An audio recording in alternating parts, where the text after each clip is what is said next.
Now coming to the most important topic of the transport mechanism, which is oxygen hemoglobin dissociation curve.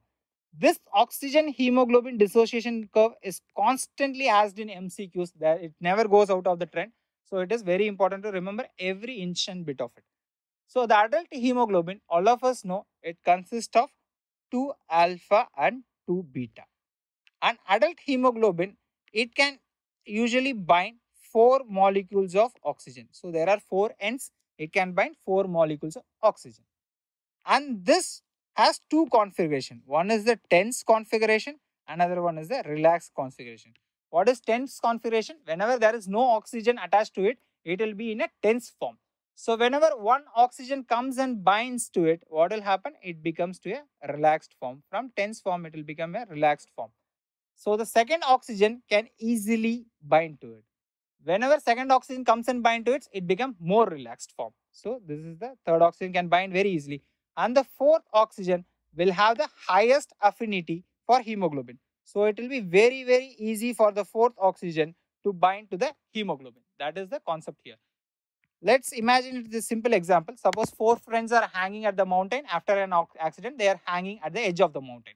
It will be very difficult for the first person to enter from hanging mountain to the upside. But once he climbs up, what he can do is he can pull up other person. Now 2 people are available. They can pull up the third person easily. And the fourth person, with the help of these 3 people, they can pull up easily. So this is the form of conversion of tense to relaxed. So the first oxygen will have the maximum difficulty and the last oxygen will have the highest affinity. Now coming to our classical oxygen hemoglobin dissociation curve. So what is oxygen hemoglobin dissociation curve? Whenever the partial pressure of oxygen is related to the percentage saturation of hemoglobin, it is called as oxygen hemoglobin dissociation curve. And the classical curve looks something like this. It is a sigmoid shaped curve. Why this sigmoid shape is there? Because of the cooperative binding. There is cooperative binding of oxygen, like one molecule of oxygen is helping the other, the next one and the next one. This is cooperative binding. Because of it, it is having a sigmoid shape. And the uppermost portion is the one where the partial pressures will be very high, around 9700 in those regions. This region is called as the loading zone because this happens in the alveoli. They are loading up the oxygen.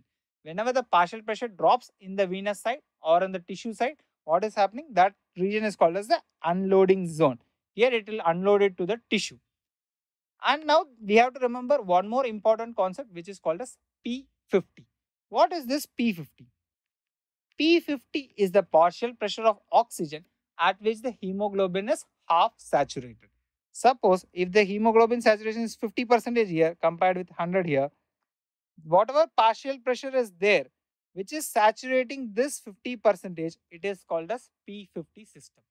The partial pressure of oxygen at which the hemoglobin is half saturated. What is the normal value?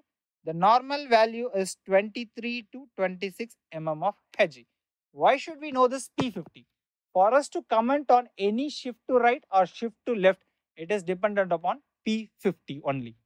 So coming to the shift of oxygen hemoglobin dissociation curve. Now as you can see here, I have drawn a curve which is shifted to the right. Considering this as the normal curve in our previous diagram and this is the shifted curve. Now tell me what has happened to the partial pressure or the P50. Here the P50 has increased. Whatever value was here for the normal curve, now the P50 has increased. P50 has increased. What does it mean? It means that for the same 50% saturation, I need increased pressure. So what does it mean? It means that the oxygen is not ready to bind with the hemoglobin. It is ready to give away into the tissue. The oxygen's affinity is reduced. So right shift of curve is nothing but the oxygen affinity is reduced. Because I need increased pressures to maintain the same saturation or same hemoglobin bound saturation. So it is easily being given to the tissues. So it is ready to give off to the tissues. That is what right shift of the curve means. So this right shift of the curve, when does we need? Simple example. Suppose if the person is exercising, what should happen? There will be a lot of metabolites in the body and it requires more and more oxygen to be delivered to the tissue. So whatever metabolites are getting accumulated here, they will shift the curve to the right.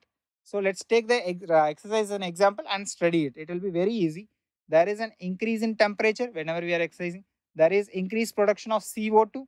There is increased production of H plus, which we also can say that there is a decrease in pH. And there is an increase in 2,3-DPG. This 2,3-DPG is nothing but a byproduct of glycolysis, and this also shifts the curves to the right. So any condition wherein the 2,3-DPG is increased, they also can shift the curve to the right. So what are the conditions? The conditions are anemia, hypoxia, high altitude, exercise, which we have already discussed, and 3 different hormones: growth hormone, thyroid hormone, androgens. So we have to remember all these points. All the reasons are important. Previously, they were sticking on to the first 4 reasons, but right now they are asking all the reasons. So you should know other reasons where the 2,3-DPG is increased also. This effect, whenever there is an increase in CO2, there is release of oxygen to the tissue. What is this effect called as? This effect is called as Bohr effect. Whenever there is an increase in CO2 or H plus, there is an O2 release to the tissue. In simple terms, the right shift of the curve, we can say that it is the Bohr effect. Now coming to the left shift of the curve. Here you can see that this is the normal curve and this is the shifted curve. And what has happened to the P50? The P50 has come down. So whenever the P50 has decreased, what does it mean? The affinity for hemoglobin towards oxygen is increased. Now the hemoglobin is tightly binding the oxygen and not giving away. So what are the reasons for it? The reasons are opposite of all the above reasons. All the above reasons. Like above increase in temperature we saw, so there is a decrease in temperature will be in the left shift of the curve. So all the opposite reasons, which I am not going to name it here, but I am going to tell you guys the specific reasons. The other reasons are fetal hemoglobin, stored blood, CO poisoning, methemoglobin, and thalassemia. Why in fetal hemoglobin? Because the fetal hemoglobin has 2 alpha and 2 gamma. This 2 gamma is not very much in favor of the 2,3-DPG. It doesn't bind the 2,3-DPG. And we know that 2,3-DPG shift the curves to the right. Here, its binding capacity 2,3-DPG is low, so it shifts the curves to the left. Stored blood, what happens is there is decrease in 2,3-DPG. And CO poisoning, what happens is in CO poisoning, the carbon monoxide goes and binds with the hemoglobin, and at the same time, it reduces the affinity of other oxygen bonded to release to the tissue. For example, if we have a hemoglobin and carbon monoxide as bounded here, what it will do is, first thing is it is taking the place of oxygen.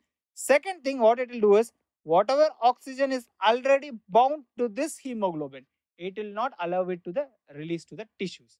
So that is the reason in CO poisoning. And different forms of hemoglobin, that is the methemoglobin and thalassemia, abnormal hemoglobins, they also will shift the curve to the left. And other common reasons being there is a decrease in temperature, decrease in CO2, decrease in H plus or an increase in pH, and decrease in 2,3-DPG. So all these reasons for both shift to the left and shift to the right are very, very important.